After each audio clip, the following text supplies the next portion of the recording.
Spomedians, Spomedians, you wanna get it in.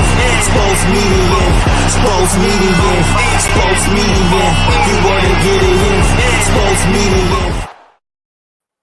Hello. Welcome to Spomedians. We're the channel where sports meets comedy. Coming to you live from New York, it's Comedian Fig. Hi, Fig.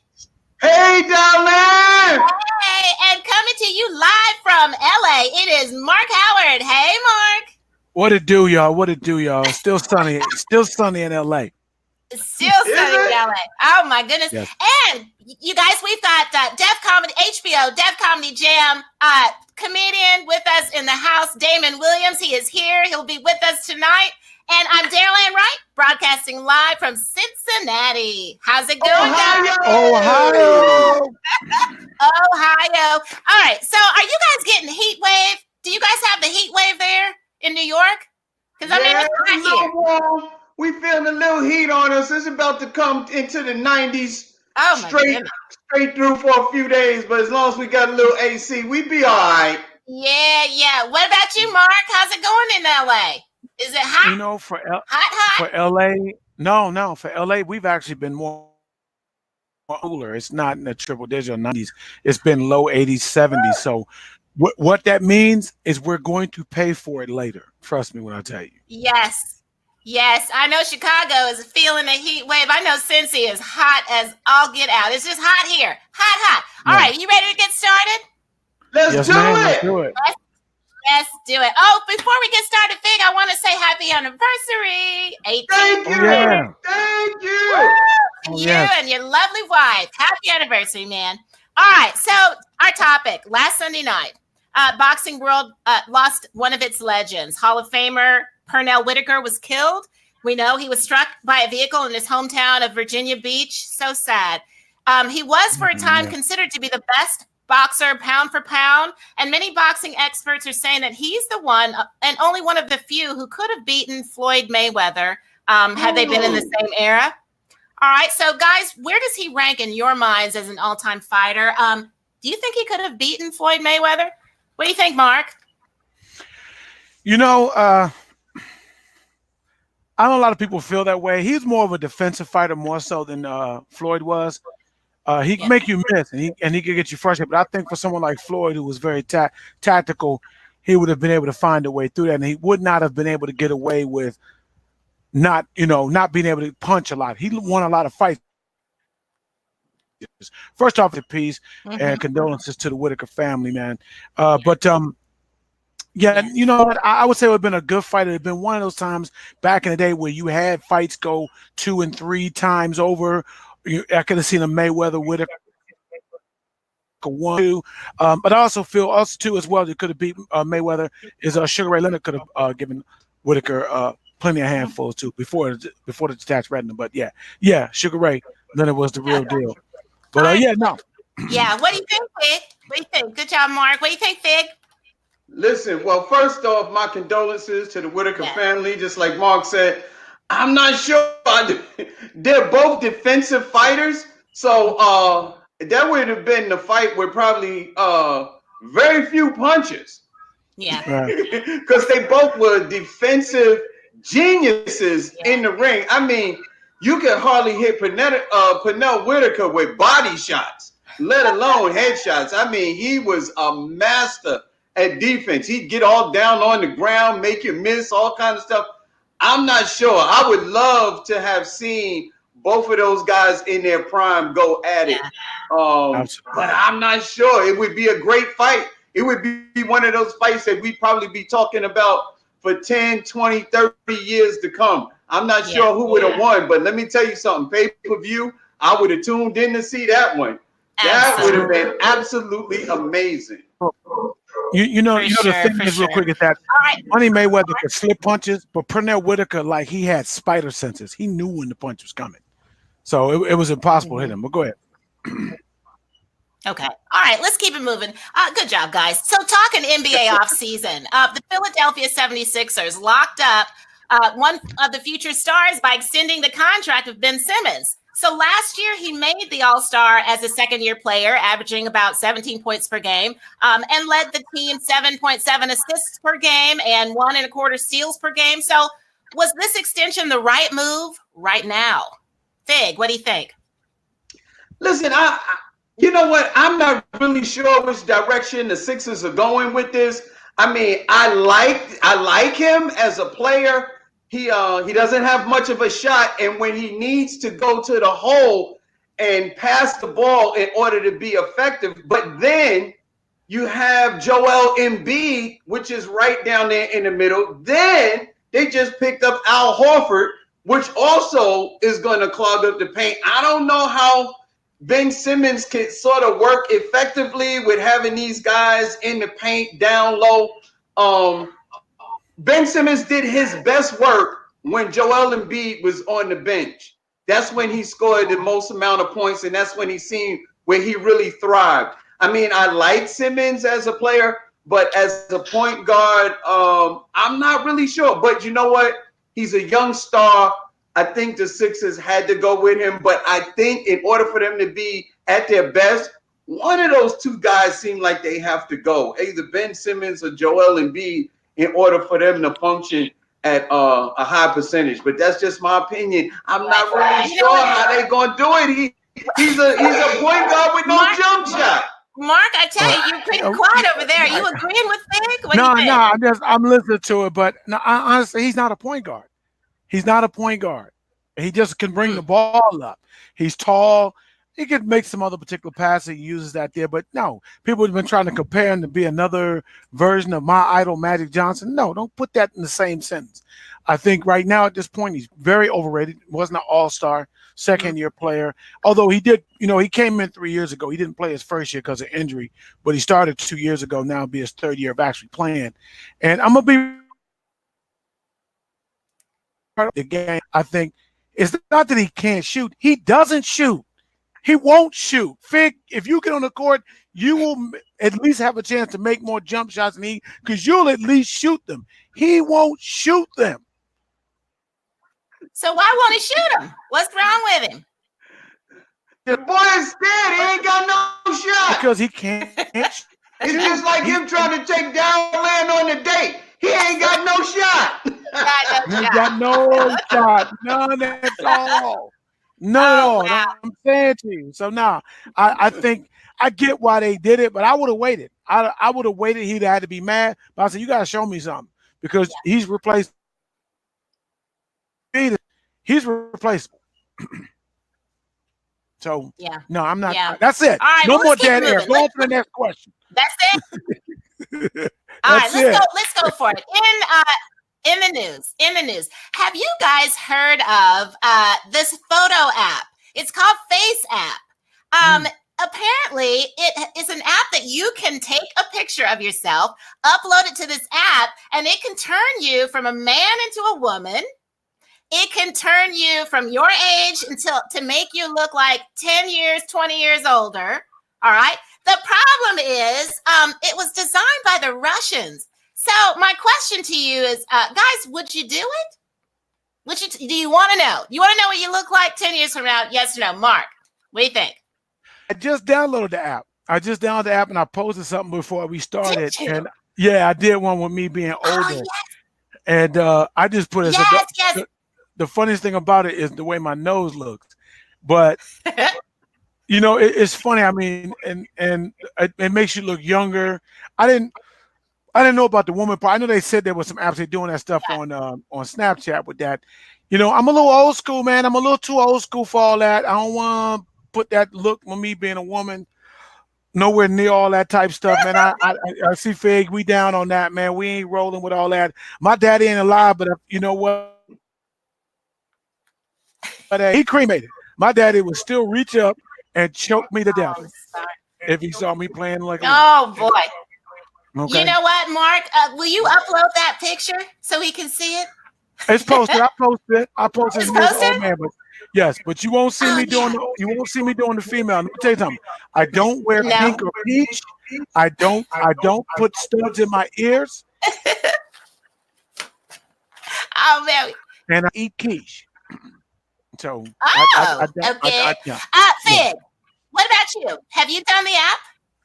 No, I don't have the app. I didn't download the app. I don't want to know what I look like as a woman. Not at all. Not close. No way. No how. I'm old school. I do not want to know what this face looks like as a female with a wig on. No, I'm not interested. Well, what about 10 years from now? Do you want to know what you're going to look like when you're old? Listen, I'll be happy to be here 10 years from now. I'll see then. I don't want to know what I look like when I get old. I don't want my wife to know what I look like when I get old. She may bow out now. Fig, that might spice up the marriage. Yeah, you look really, really young now. Yeah, I look old. She might mess around and turn me into a sugar daddy. Yeah. Oh my gosh. Okay, guys, the five, I'm going to narrow it down to three. The three most embarrassing things said this week. Are you ready for this?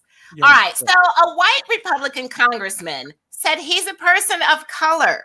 So following Trump's Twitter rant, several politicians chimed in, including Representative Mike Kelly, who made an ill-advised comment that he considers himself a person of color. He said, they talk about people of color. I'm a person of color. I'm white, he told Vice News.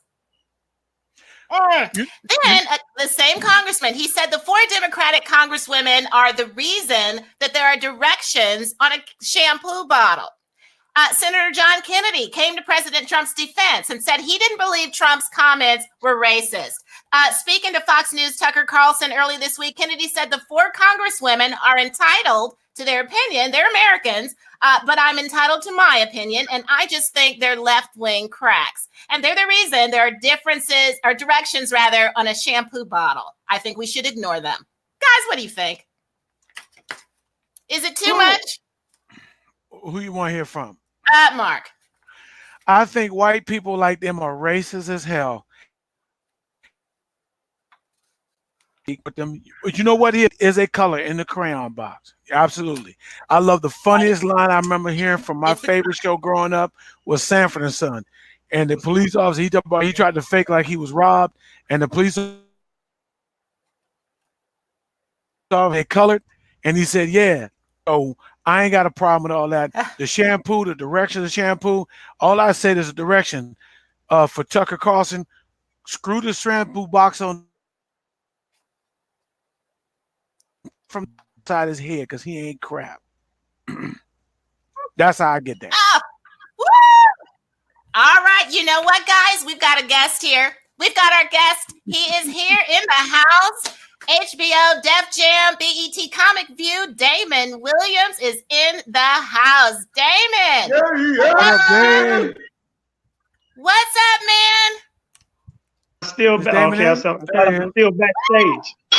There he is. All right. How's it going? You were in LA. You were stuck in LA for a little while. You back in Chicago now?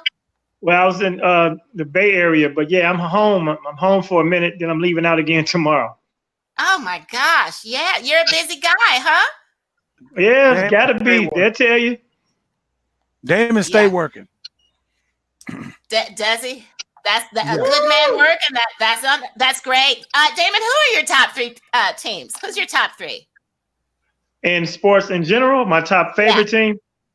Well, I'm a Chicago dude, so I like the Bears, the Bulls, and the Sox. That's what I'm talking about. That's what I'm talking about. He from Chicago, and all his teams is from Chicago. That's what I'm talking about, Damon. That's what. Thank you. Now find out who Marc teams are.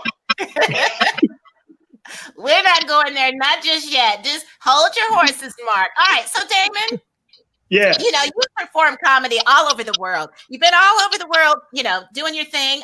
Where was the best show you ever did? Can you think about it? Where's the you know what, man? I nailed that thing. What's the best show? The show I was most proud of, I would say.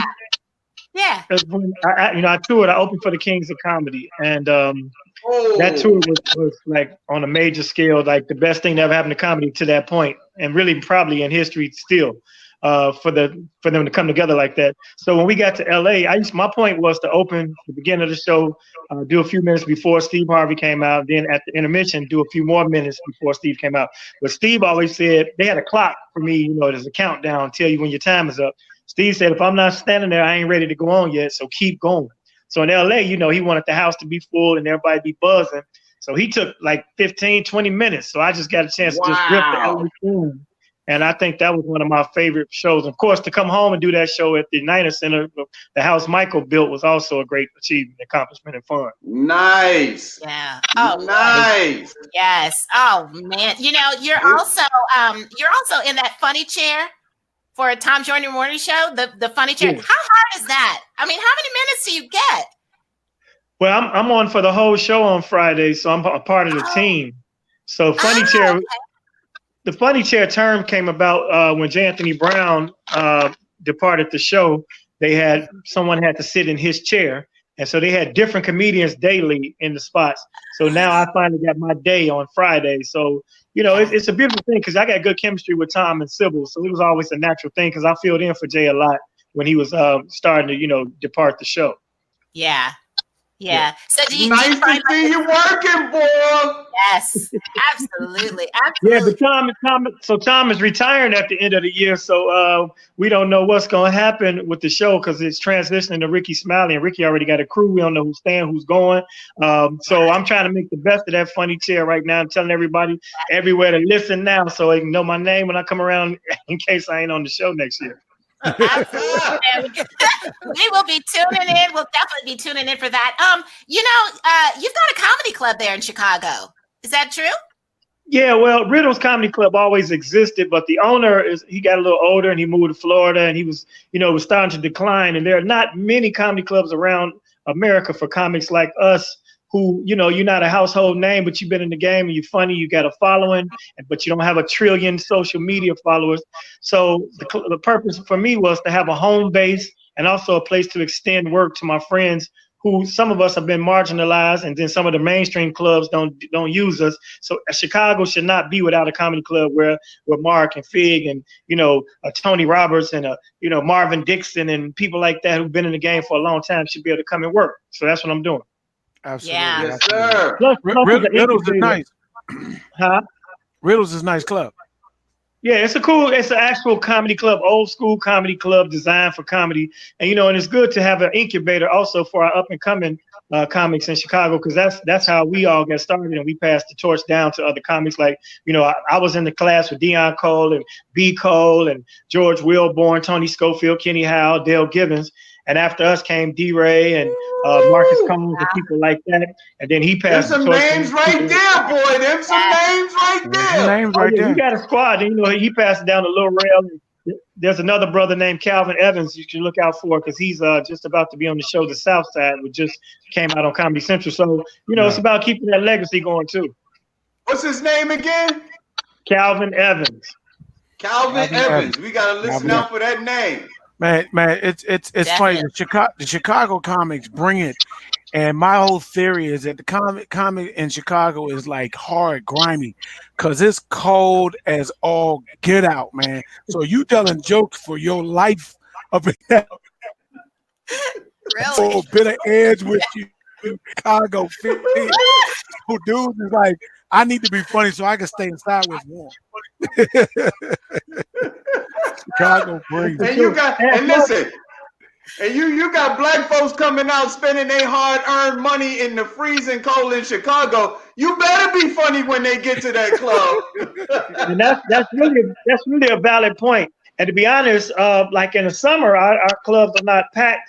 It's slower because people are doing everything else like music festivals and lakefront. And Chicago's a beautiful thing in the city in the summer, but in the winter the clubs pack out because people need to find something to do, get out, get some jokes, get back in, and do what they got to do.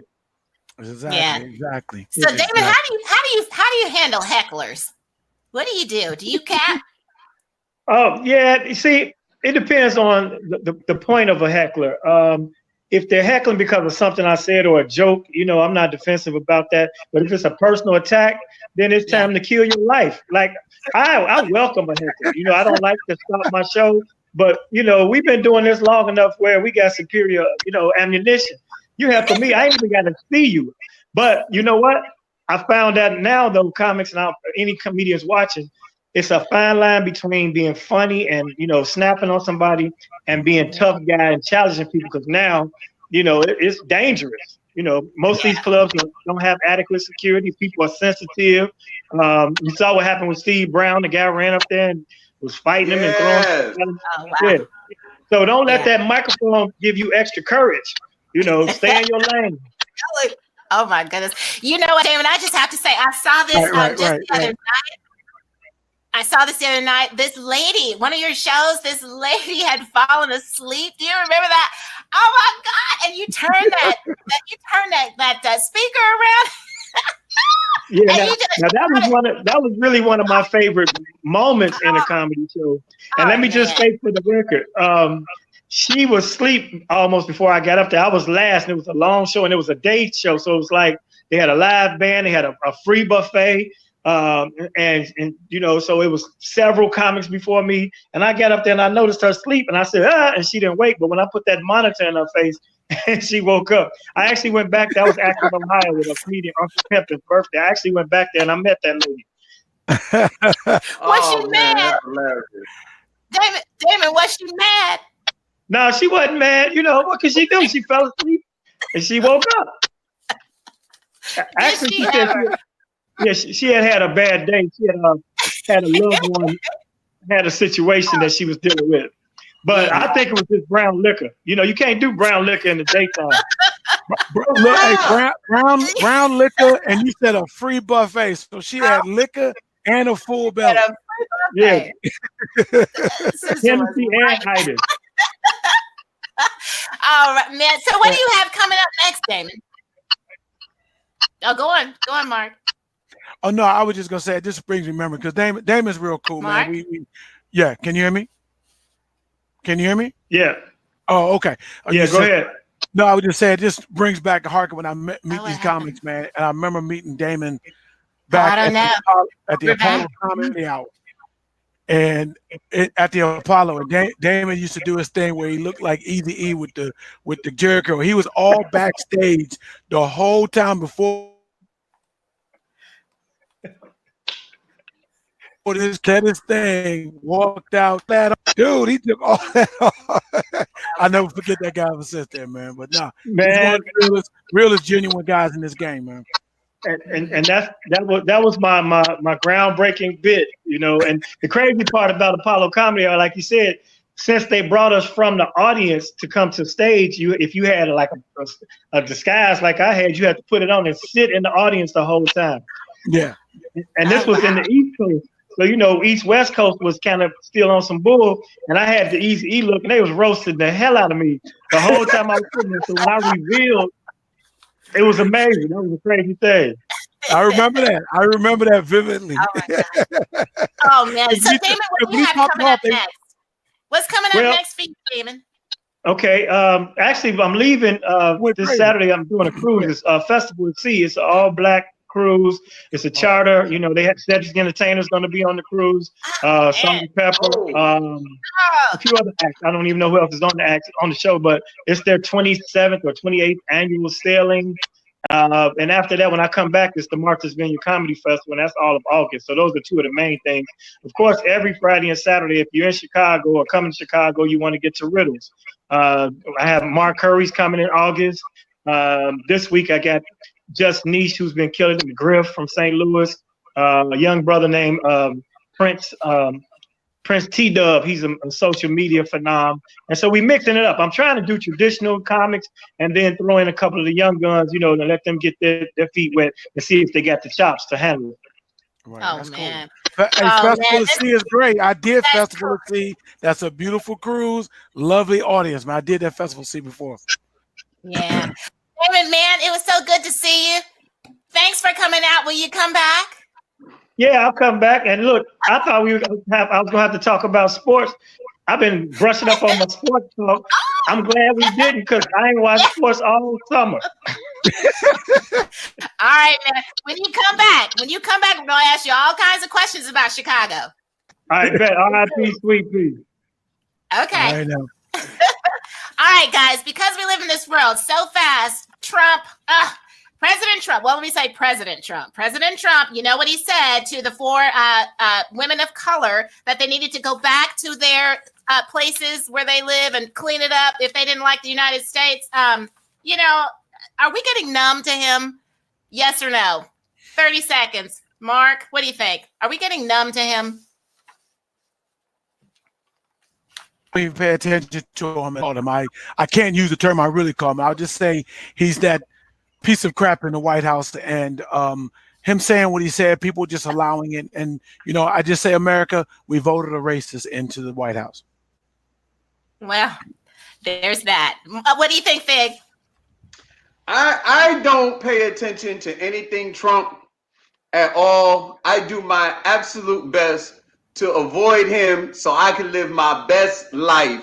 I pay no attention to anything that Trump says. There's other things in the world that I could be paying attention to than somebody that's, every time I hear about Trump, he's never saying anything positive. Think of the one thing that Trump ever said that was absolutely positive. I can't think of one thing, so I ignore him. Yeah. Like the plague. Okay, guys, let's keep it moving. The headliner. All right, so moving into the NFL training camps, they're going to start this week. So the big question mark for the Dallas Cowboys, who have high expectations this season, but they've yet to extend the contract of the quarterback, Dak Prescott. So Philadelphia has done so with their quarterback, Carson Wentz, who was on the top pick. Dak was drafted the 4th year round to a deal as high as the quarterbacks in the league, top quarterbacks in the league. But are the Cowboys playing things too close with their franchise quarterback? Does Dak deserve as much, if not more money, than Carson Wentz? Fast as you can, Mark. What do you think? You know what? I like Dak.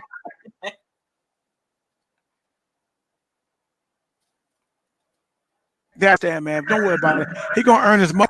I do think that they're playing a little close, but you know, we got too many people that we got to sign that want top dollar. Ezekiel Elliott, Amari Cooper. So I think they got to take their time with Dak, and you know, I think they do need to get him to do a team friendly deal. I don't think he deserves that. I don't think he needs to get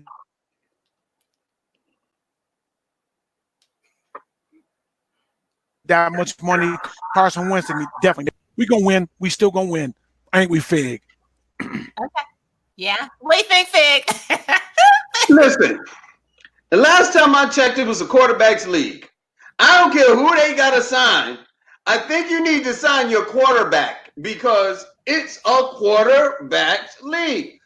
They got Ezekiel Elliott, Dak Prescott.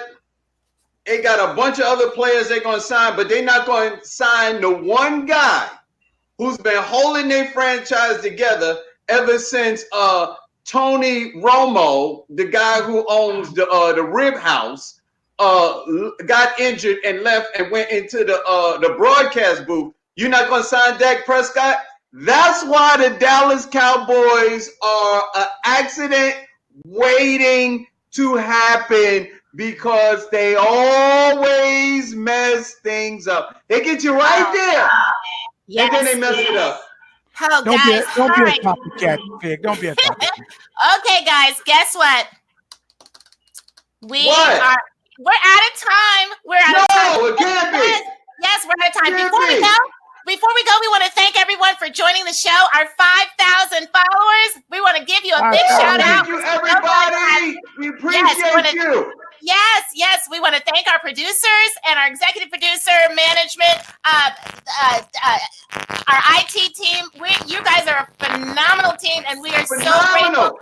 Join us on Spomedians next Wednesday night. Like us on Facebook. Damon Williams. We want to thank Damon Williams for coming on. Thank you, Damon Williams, for coming out, man, and come back anytime. Like us on Facebook. Follow us on Instagram and Twitter at Spomedians. New York, Marc, Howard, Los Angeles, California. Sports media, you wanna get it in. Sports media, you wanna get it